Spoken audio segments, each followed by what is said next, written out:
충북의 미세먼지 저감 대책이 지지부진하자 도내 사회단체들과 주민들이 시민대책위원회를 발족했습니다. 대책위는 개발 일변도인 충청북도의 정책을 비판하고 근본 대책을 마련하겠다고 밝혔습니다. 재난 수준의 미세먼지가 건강까지 위협하고 있어 주민들의 불안감이 커지고 있습니다. 스트레스와 우울증 등 정신 건강뿐만 아니라 염증 증가에도 영향을 미친다는 연구 결과가 나왔습니다.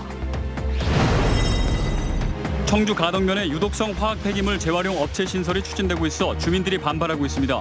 주민들은 수질 오염과 악취, 가스 누출 사고 위험을 우려하고 있습니다. 도내 북부권 자치단체들이 대학 살리기에 힘을 쏟고 있습니다. 대중교통 체계 개선과 장학금 지급 등 다양한 지원책을 잇따라 내놓고 있습니다. 여러분 안녕하십니까. CJB 8시 뉴스입니다. 오늘부터 새롭게 8시 뉴스 앵커로 인사드립니다. 우리 지역 소식을 보다 정확하고 공정하게 전해드리겠습니다. 네, 첫 소식입니다. 미세먼지는 이제 단순한 걱정거리를 넘어 안전의 문제로 접어들었습니다. 하지만 미세먼지 농도가 전국에서도 손꼽히는 충북의 대응은 여전히 소극적이기만 한데요. 결국 주민들과 시민사회단체들이 근본 대책을 마련하겠다며 대책위까지 발족했습니다. 정진규 기자입니다. 올해 충북의 미세먼지 주의보와 경보 발령 횟수는 모두 50회에 달합니다. 미세먼지 저감 대책으로 차량 2부제가 시행됐지만 충북엔 아직 조례가 없어 민간 차량은 제한할 수 없습니다. 그렇다고 공공기관 차량들이 2부제를 잘 지키는 것도 아닙니다. 출장 가야 되는데 차가 없으면 업무가. 미세먼지 주요 원인으로 꼽히는 산업단지 조성도 여전히 진행 중입니다. 충북엔 87곳의 산업단지가 조성돼 있는데 앞으로 36곳이 더 들어설 예정입니다. 생명과 태양의 땅이라고 우리 도를 소개하고 있습니다. 각 지방정부들이 홍보하는 것은 무슨 사업체를 유치했다, 무슨 산업단지를 만들었다 라고 하고 있습니다. 이처럼 충북의 미세먼지 저감 대책이 지지부진하자 도내 28개 사회단체와 주민들이 모인 시민대책위원회까지 꾸려졌습니다. 대책위는 미세먼지 저감과 대치되는 충북의 개발 일변도 정책을 비판했습니다. 4% 경제 성장이라는 게 결국은 미세먼지 배출한 원인들을 늘리겠다는 정책밖에 없기 때문에 거꾸로 40% 미세먼지 저감 정책을 이제는 시행. 시민대책위는 앞으로 토론회와 대중강연 등을 통해 충북의 실정에 맞는 미세먼지 저감 대책을 마련해 충북도에 전달할 예정입니다. CJB 뉴스 정진규입니다. 이렇게 재난 수준의 미세먼지는 답답함을 넘어 시민들의 건강까지 위협하고 있습니다. 정신 건강에 영향을 미칠 뿐만 아니라 염증의 증가, 자살 위험도 높인다는 연구 결과가 나왔습니다. 조용관 기자입니다. 바로 앞 건물이 보이지 않을 정도로 짙은 미세먼지. 충북 전역에 내려졌던 특보가 8일 만에 해제됐지만 시야는 여전히 답답합니다. 오늘 날씨가 보통이라고 해도 하늘이나 이렇게 보면은 좀 뿌해서 마스크를 이제 벗지를 못하겠고요. 미세먼지는 폐와 심혈관계 질환을 일으키는 신체적 직접 가해를 넘어 스트레스와 우울증, 기분 장애 등 정신 건강도 위협하고 있습니다. 특히 백두대간에 막혀 미세먼지가 빠져나가기 힘든 충북에 사는 주민들이 느끼는 불안감은 더합니다. 한국으로 들어오는데 비행기에서부터 이제 보면은 미세먼지가 밑에 많이 깔려 있으니까 괜히 내리기도 싫고. 초미세먼지가 정신질환과 상관관계가 있다는 연구 결과도 나왔습니다. 초미세먼지가 증가하면 정신질환 응급 입원도 따라 늘었고 일산화탄소나 오존 등의 대기 오염물질 중 하나라도 더해지면 응급 입원은 최대 2.3%까지 증가했습니다. 우울장애를 비롯한 기분장애 같은 것들이 이제 만성적인 스트레스와 이제 염증 반응 증가와 관련이 있다라는 보고들이 많이 이루어져 있기 때문에 미세먼지에 의한 전신 염증 증가가 충분히 영향을 미칠 수 있는. 또 대기오염 물질에 장기간 노출될수록 자살 위험이 높아진다는 연구 결과도 나오는 등 미세먼지 공포가 서서히 실체를 드러내고 있습니다. CJB 뉴스 조윤광입니다.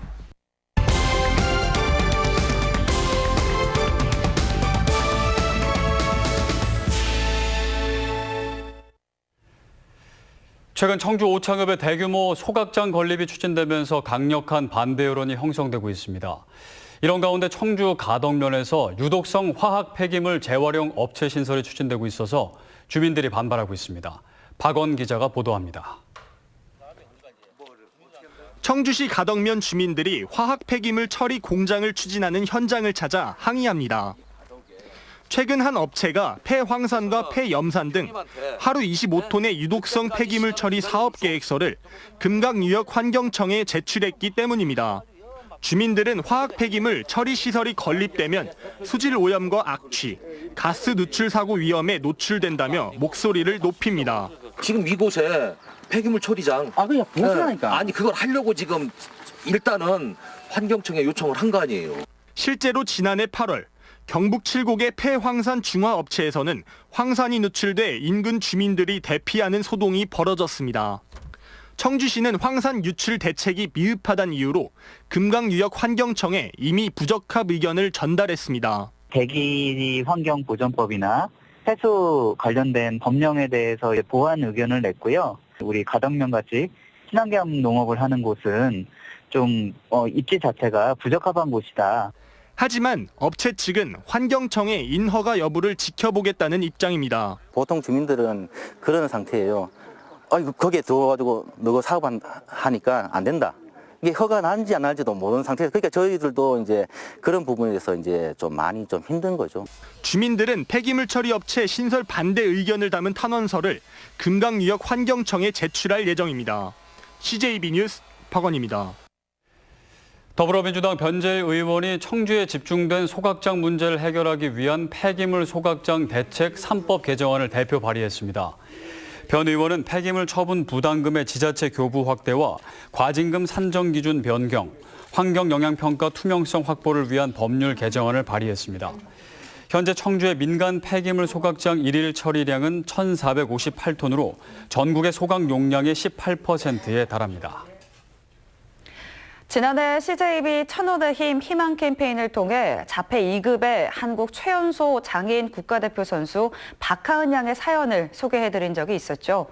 당시 훈련비에 보태라며 도민들께서 3천만 원에 가까운 성금도 모아주셨습니다.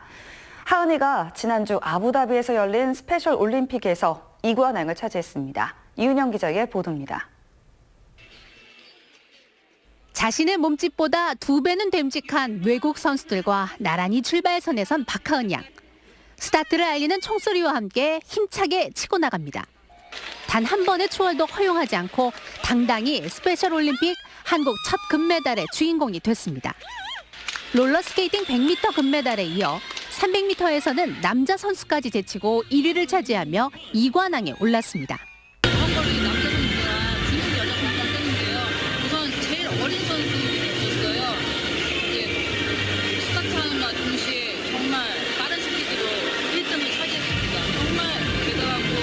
올해 제천여 중 1학년이 된 13살 하은이는 자폐 2급의 한국 최연소 장애인 국가대표 선수입니다. 엄마 외에는 단 한마디도 하지 않는 하은이는 7살 때 자폐 치료를 위해 롤러스케이트를 시작했습니다.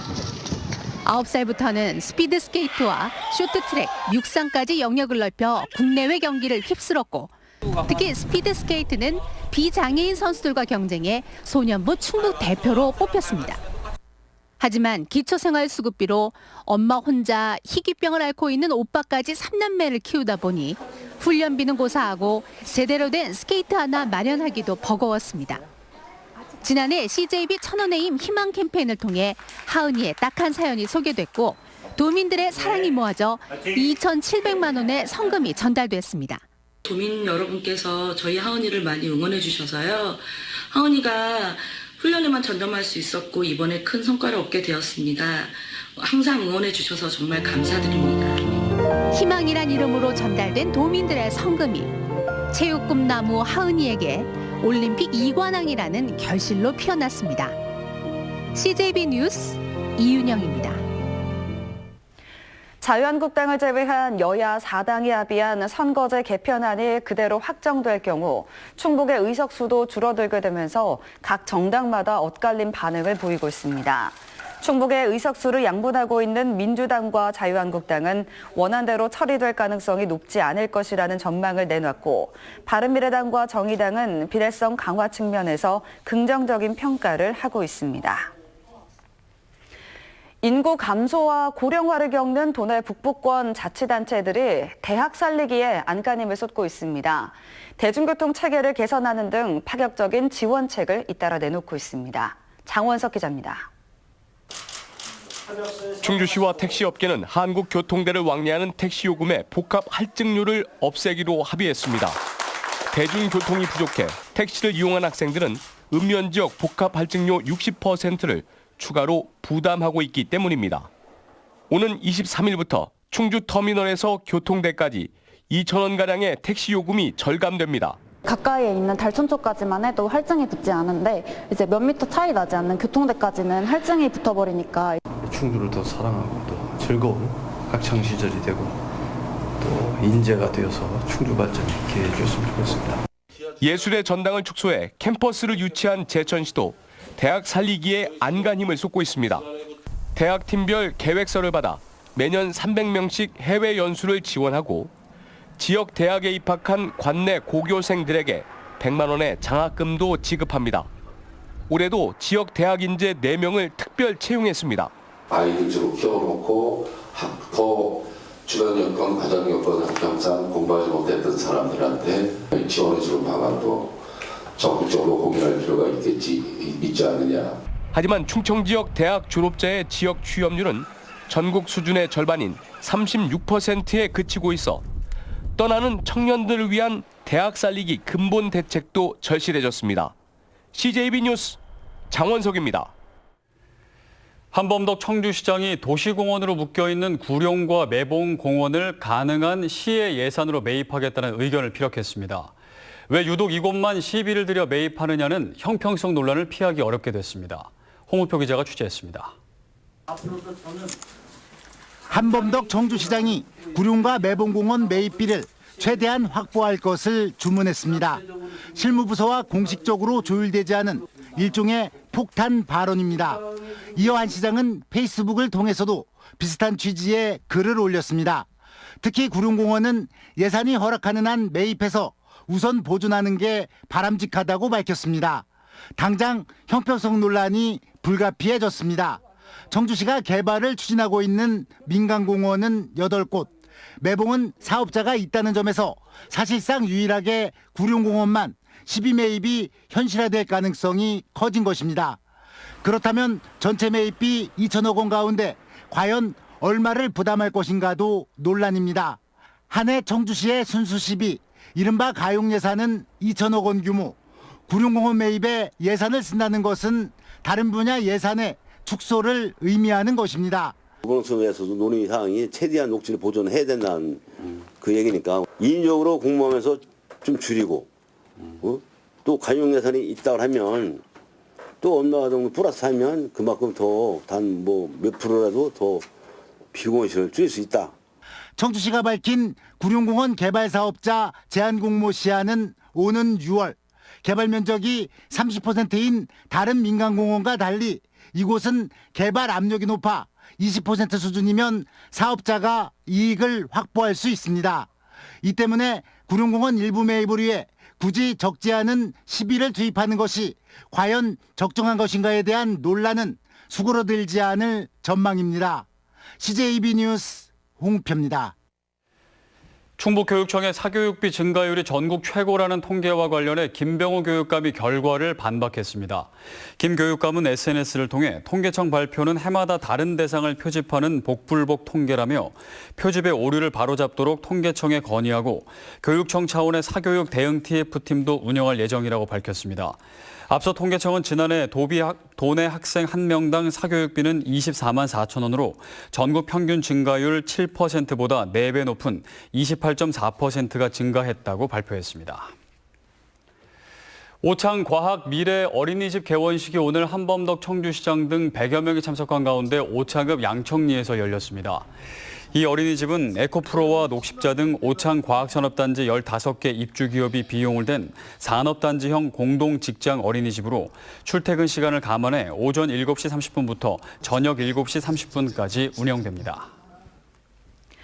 충북 종합자원봉사센터가 주최한 2019 함께하는 재능나눔 자원봉사 릴레이 출발식이 오늘 도청 대회의실에서 열렸습니다. 이상으로 CJB 8시 뉴스를 모두 마칩니다. 시청해주신 여러분 고맙습니다.